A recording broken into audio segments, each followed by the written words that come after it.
Good morning po mga ka-Jego. Another special menu na naman po ang isi-share ng inyong ka-Jego.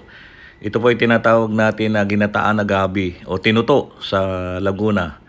Ito po dito sa Waray-Waray tinatawag na ginhatukan na apay. Yan, ito po ay gulay na masarap. At ito po ay kapag kinuha namin sa Laguna pa, binibilad namin mabuti ito sa araw. Siguro mga isang araw okay na.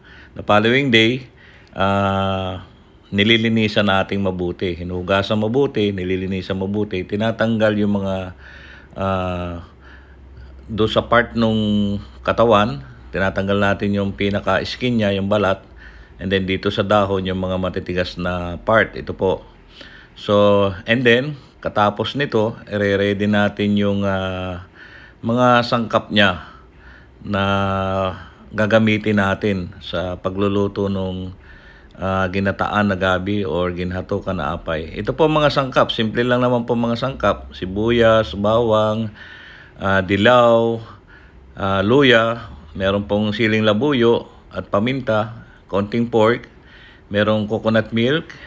And then yung hipon, yung medyo malalaki na hipon, tawag sa amin sa Laguna nito is apta. Hinuhugasan po ito para hindi maalat kapag iluluto na natin. So paghaluin natin, gigisa lang yan. Paghaluin, lalagyan ng coconut milk.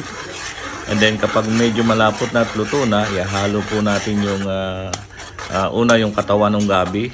And then panglas po yung dahon ng gabi. Hanggang sa maging sticky ito at makikita nyo na pwede nang hanguin. Ito po yung itsura ng ready to serve na ginhatukan na gabi o tinuto. Ayan, so makikita nyo napakasarap tingnan. Tingin pa lang, solve ka na. So ito po ang gabi.